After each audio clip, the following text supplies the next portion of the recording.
There's so many things to say. I greet my friend Chita, by the way, about Professor Marandi's extensive disquisition on the history of the Middle East. This romantic vision of Iran, I'm very uncomfortable with. I completely reject the notion that those who are critical of Iran are the same people who support Israel. That's an absurd and offensive notion. I'm deeply critical of what Israel has done May I ever make a since comment because I have to 1948, leave 67, shortly? you name it. Sorry, what was that, Professor? I think insults are not a sign of rationality, reason, logic, or evidence.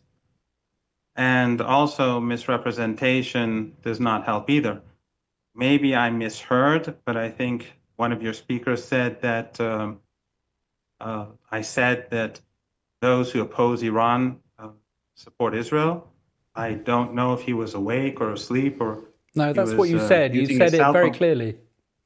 Well, anyone can go over the text or No, it's what you said. the Let's be clear. transcript or what I said, and one should be more honest in his assessment and in his statement. So this is, of course, was a dishonest statement on your behalf. I would also advise you to try this once when you speak from a position of superiority, to put a plastic bag over your head and try to breathe for 5 minutes or 10 minutes, because that's what happened to me when I was 17 years old. I was in the war, and Western regimes were the ones who were supporting Saddam Hussein and giving Saddam Hussein chemical weapons. That nerve agent didn't allow me or anyone else to breathe. So I don't think you are in a position to talk about human rights. When I was 17, I confronted a nerve agent. But when I was 21, I survived a mustard gas attack. A mustard gas attack is something that the audience, they can look up on their cell phone and just look at some of the images.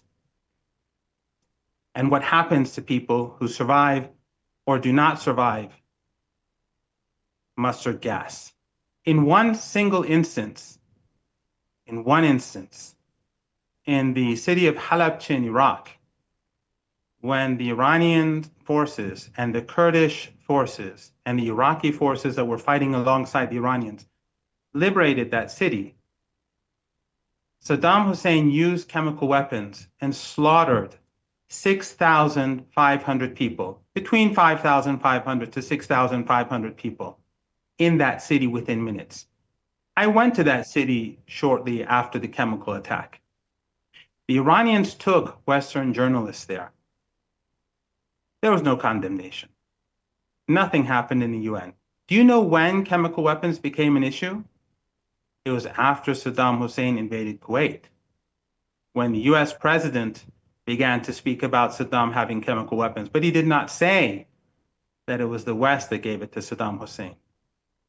So when you speak about repressive regimes, I feel I take this very personally, because your regime tried to kill me.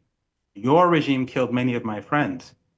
Your regime slaughtered many children and strangled them, because in Halabja, they used the chemical agent that they used against me when I was 17. Plastic bag over your head. Imagine how those children died, how their mothers died, how their fathers died. So don't talk to me about human rights, because I've seen your human rights. And with regards to Syria, let me give you one piece of evidence. Although for you, evidence is not important. It's all emotion and misrepresentation.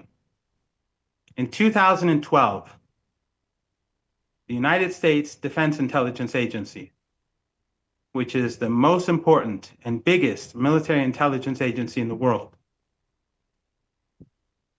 produced a document. That document was later released. In that document, it is said that the allies of the United States in the region want to create a Salafist entity between Syria and Iraq. Those allies, of course, are Turkey, Jordan, and these other countries that were contributing to the dirty war in Syria. That Salafist entity was ISIS. And then General Michael Flynn, people can look it up. He had an interview on Al Jazeera, of all places, where he admitted that the United States supported the creation of this Salafist entity between Iraq and Syria, meaning ISIS. I'll go further.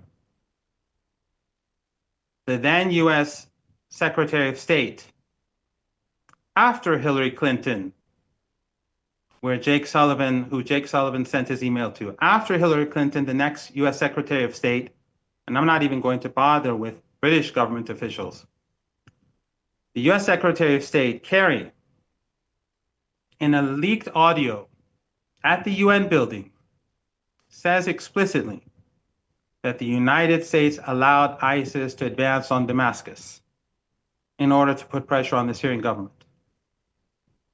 So I don't think the United States, the UK government, or the Europeans are in any position to talk about human rights in Iran, especially since the MEK terrorist organization, which murdered up to 17,000 Iranians and fought as foot soldiers for Saddam Hussein. Your audience can look it up, MEK, the Mujahideen Khal. They have offices across Europe. In one instance, when I was 15 or so, I was getting ready to go to school. They blew up a bomb near my house on Shariati Street, close to Talagani Street. I'm just giving these names as evidence so that tomorrow your guest does not misunderstand what I've said.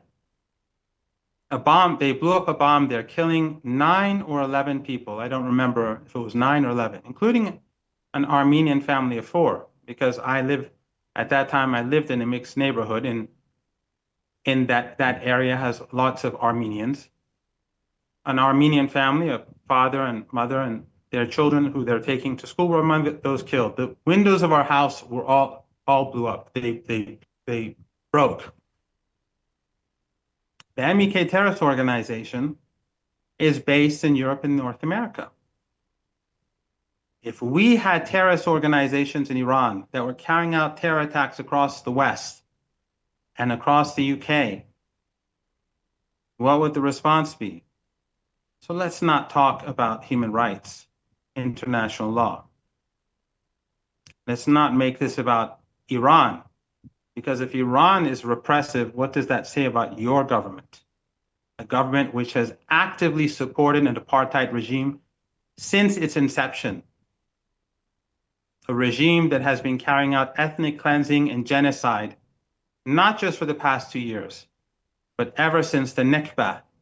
We've seen it being carried out in one form or another. In fact, the creation of this regime, which is considered to be a democracy and a beacon of democracy across the Western world. Today, they're carrying out genocide. You're disgusted by my country. Use that plastic bag for 10 minutes and then you'll think again.